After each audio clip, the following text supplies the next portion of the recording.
मधुरं मधुरेभ्योऽपि पावनेभ्योऽपि पावनम् मङ्गलं मङ्गलेभ्योऽपि हरेर्नामैव केवलम् हरेर्नामैव केवलम् श्रीनाथमेकमधुना पुरुषं महान्तम् श्रीनाथमेकमधुना पुरुषं महान्तम् शान्तं सनातनमजं समुदारचित्तम् भक्तार्तिनाशनपरैकमनोभिरामम् राधावरं भुवननाथमहं स्मरामि राधावरं भुवननाथमहं स्मरामि।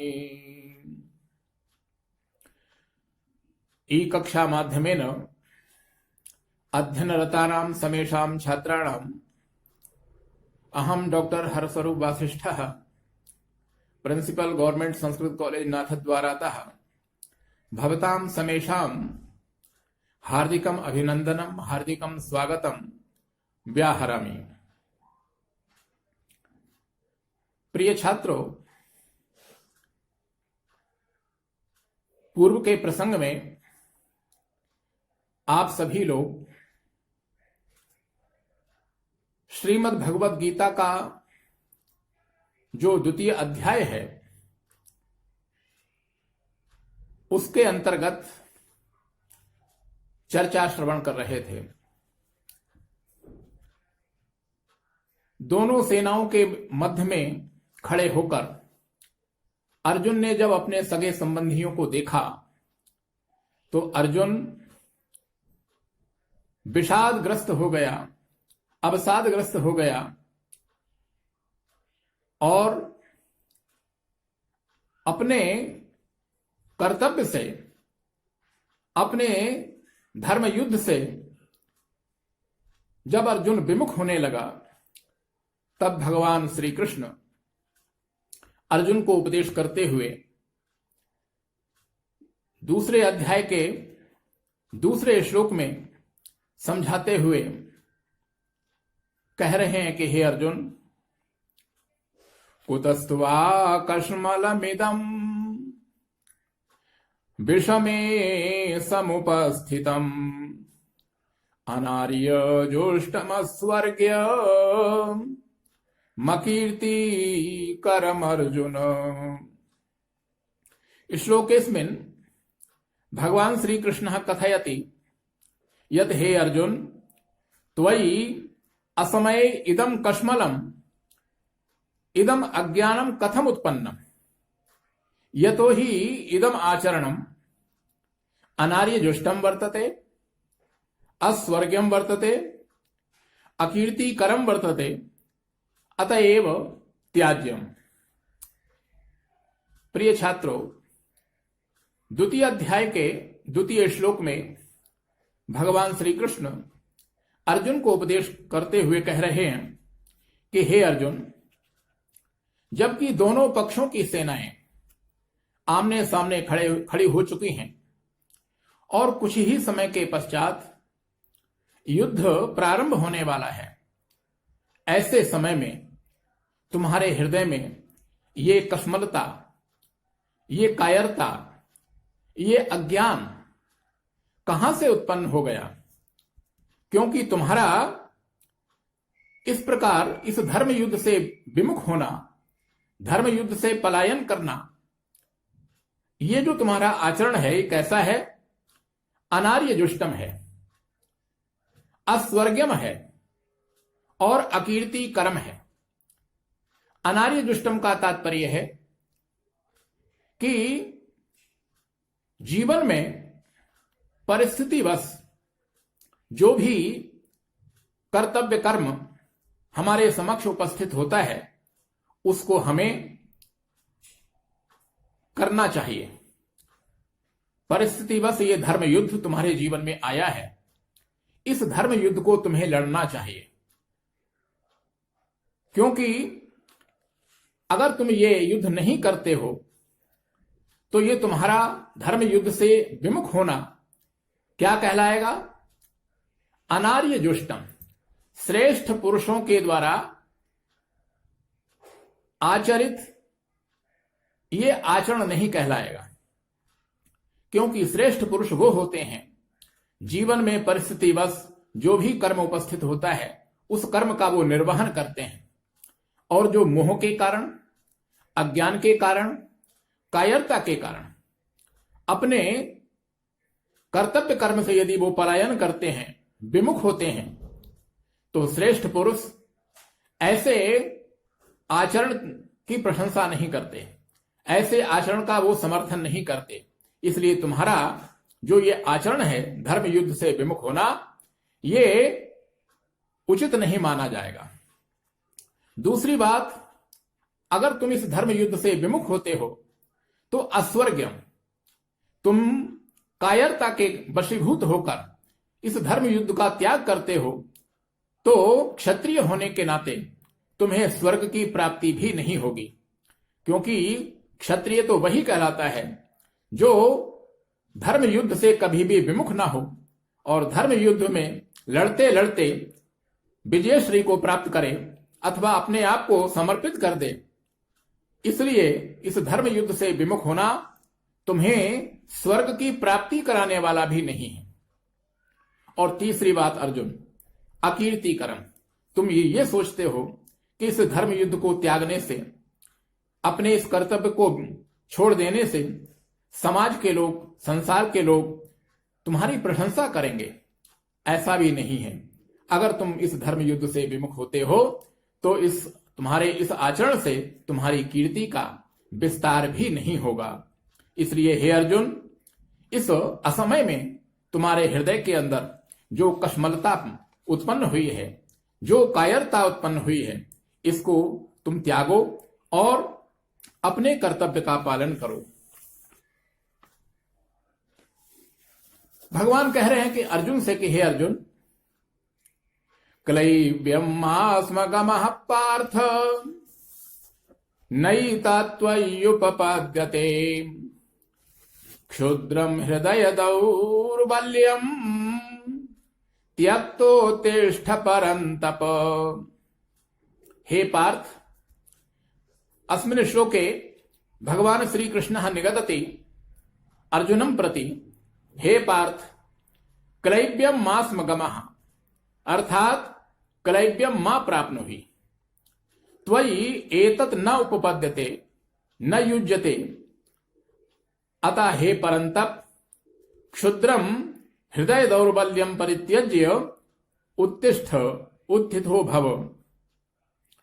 प्रिय छात्रों, द्वितीय अध्याय के इस तृतीय श्लोक में भगवान श्री कृष्ण अर्जुन को समझाते हुए कह रहे हैं कि हे अर्जुन, तुम्हारे हृदय के अंदर जो क्लीवता उत्पन्न हुई है, जो कायरता उत्पन्न हुई है, इस असमय में ये उचित नहीं है। इसलिए अपने हृदय की क्षुद्र दुर्बलता को त्यागो और हे परंतप, तुम युद्ध के लिए तैयार हो जाओ। यहां यह समझना बहुत आवश्यक है कि भगवान ने इस श्लोक में अर्जुन के लिए पार्थ शब्द से संबोधित किया है और परंतप शब्द से संबोधित किया है। गीता में प्रत्येक श्लोक का, प्रत्येक शब्द का एक विशेष भाव निहित है और वो तभी प्रकट होता है जब हम इस गीता का बार बार अध्ययन करते हैं। जितनी बार भी आप इस गीता का अध्ययन करेंगे, हर बार में आपको प्रत्येक श्लोक का भाव, प्रत्येक शब्द का भाव एक नए रूप में प्रस्फुटित होगा। यहां भगवान श्री कृष्ण ने अर्जुन के लिए पार्थ शब्द का प्रयोग किया है। भगवान ये कहना चाहते हैं मानो अर्जुन से कि हे अर्जुन, तुम्हें ये स्मरण रखना चाहिए कि तुम प्रथा के पुत्र हो। तुम्हारी माता जो कुंती हैं, उनका नाम प्रथा है। और महारानी प्रथा ने तुम्हें जो संदेश दिया है, जो आदेश दिया है, उसे तुम्हें कभी भी विस्मृत नहीं करना चाहिए। वर्णन आता है कि भगवान श्री कृष्ण जब शांति दूत बनकर के हस्तिनापुर में आए और उन्होंने पांडवों के लिए केवल 5 गांव देने का प्रस्ताव दुर्योधन के समक्ष रखा, तब दुर्योधन ने भगवान श्री कृष्ण के इस प्रस्ताव को ठुकराते हुए कहा कि हे केशव, सूच्यग्रम न दास्यामि बिना युद्धे न केशव। हे केशव, मैं बिना युद्ध के एक सुई की नोक के बराबर भी भूमि पांडवों को देने वाला नहीं हूं। ये कहकर के दुर्योधन ने भगवान श्री कृष्ण के प्रस्ताव को जब अस्वीकार कर दिया, तब भगवान श्री कृष्ण वहां से चल करके महारानी कुंती के पास आए, उनसे मिले और उनसे मिलकर के जब जाने लगे, उस समय महारानी कुंती ने एक संदेश दिया था। भगवान श्री कृष्ण से कहा था कि हे केशव, मेरे पुत्रों से कहना कि वीर क्षत्राणी जिस दिन के लिए, जिस समय के लिए अपने वीर पुत्रों को जन्म देती हैं, वो समय अब आ गया है। इसलिए मेरे पुत्र अब युद्ध की तैयारी करें। आज मानो भगवान कृष्ण अर्जुन को पार्थ शब्द से संबोधित करते हुए अर्जुन को यह स्मरण दिला रहे हैं कि तुम प्रथा के पुत्र हो, महारानी कुंती के पुत्र हो, और उन्होंने जो तुम्हें संदेश दिया है, आदेश दिया है युद्ध करने का, उसे विस्मृत नहीं करना चाहिए। इसलिए हे अर्जुन, तुम अपने हृदय की क्षुद्र दुर्बलता का त्याग करो और इस धर्म युद्ध के लिए तैयार हो जाओ। दूसरा शब्द इस श्लोक में भगवान ने प्रयोग किया है अर्जुन के लिए, परंतप। परंतप शब्द का तात्पर्य होता है परम शत्रून तापयति परंतपः। परंतप उस वीर योद्धा को कहते हैं जो अपने पराक्रम से, अपनी वीरता से शत्रुओं के अंदर संताप पैदा कर दे, शत्रुओं में एक भय पैदा कर दे।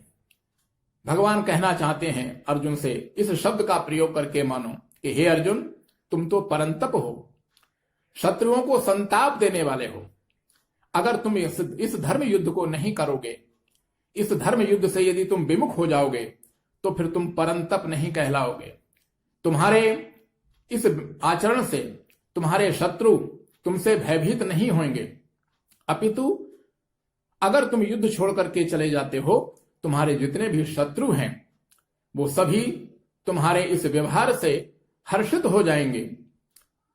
इसलिए तुम्हारा जो शब्द, तुम्हारा जो दूसरा नाम है परंतप, उसकी सार्थकता को ध्यान में रखते हुए तुम्हें इस धर्म युद्ध से विमुख नहीं होना चाहिए।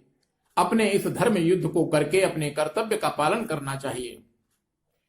इस प्रकार भगवान श्री कृष्ण अर्जुन को समझाते हुए जब उपदेश दे रहे हैं, तब अर्जुन ने भगवान श्री कृष्ण से प्रार्थना करते हुए, निवेदन करते हुए कहा कि केशव, मैं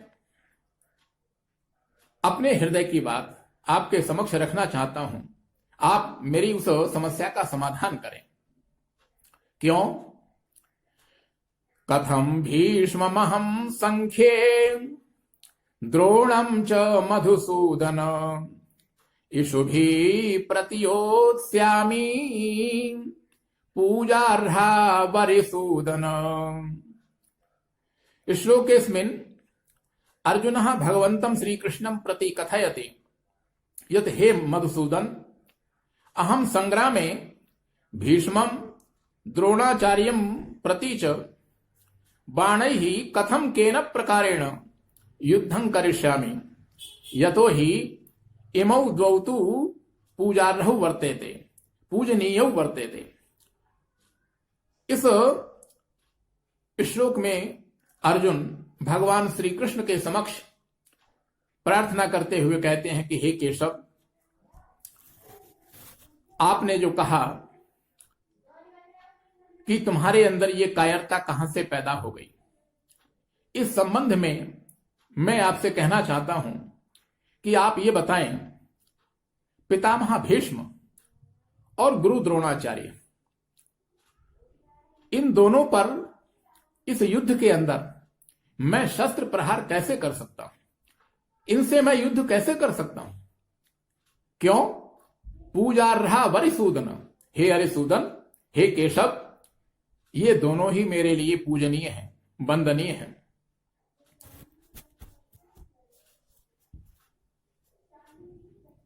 पितामह भीष्म, जिनकी अंगुली पकड़ करके मैंने चलना सीखा है,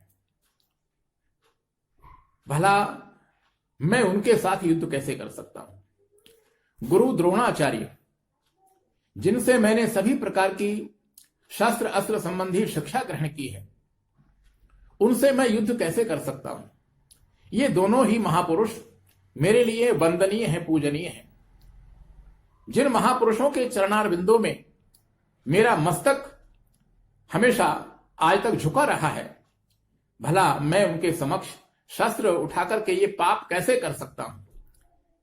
इसलिए आप जो ये कह रहे हैं कि अर्जुन तेरे हृदय में ये कायरता कहां से उत्पन्न हो गई, भगवान, ये कायरता किसी भय के कारण या डर के कारण नहीं। ये कायरता जो पैदा हुई है, ये धर्म बुद्धि के कारण पैदा हुई है। इन सभी महापुरुषों के प्रति मेरे मन में धर्म बुद्धि है, ये सभी मेरे लिए वंदनीय हैं, पूजनीय हैं। कायरता तो मेरी ये तब कहलाती जब मैं मरने से डरता। केशव, मैं मरने से नहीं डर रहा हूं, अपितु अपने पूजनीय इन महापुरुषों को मारने से डर रहा हूं। इनको मारने से जो मुझे पाप लगेगा, क्या वो उचित है? संसार में दो प्रकार के संबंध प्रमुख रूप से होते हैं। नंबर 1 जन्म का संबंध और नंबर 2 विद्या का संबंध। पितामह भीष्म के साथ मेरा जो संबंध है वो जन्म का संबंध है, इनकी गोदी में मैं खेला हूं। और गुरु द्रोणाचार्य के साथ मेरा विद्या का संबंध है, मैंने सब प्रकार की विद्याएं इनसे ग्रहण की हैं। तो जिन महापुरुषों के चरणार बिंदों में मेरा मस्तक झुका हुआ हमेशा रहना चाहिए, भला उनके समक्ष, उनके विरुद्ध मैं शस्त्र किस प्रकार उठा सकता हूं? इसलिए हे केशव, मेरे हृदय में इस धर्म युद्ध से विमुख होने की जो भावना पैदा हुई है, ये जिसको आप कायरता कह रहे हैं, ये कायरता किसी भय के कारण नहीं। मैं मरने से नहीं डर रहा हूं, अपितु मारने से डर रहा हूं। महापुरुषों के साथ में युद्ध करने से जो मुझे पाप लगेगा, क्या वो उचित है? भगवान श्री कृष्ण के समक्ष अर्जुन इस प्रकार अपने मन की जो दुविधा है, जो परेशानी है, उसको उन्होंने इस श्लोक के माध्यम से प्रकट किया। इसके आगे का जो प्रसंग है वो हम आगामी कक्षा में सुन सकेंगे। आज यहीं पर इस विषय को पूर्ण करते हुए विराम देते हैं और मैं अपनी वाणी को भी विराम देता हूं। जय तु भारतम, जय तु संस्कृतम।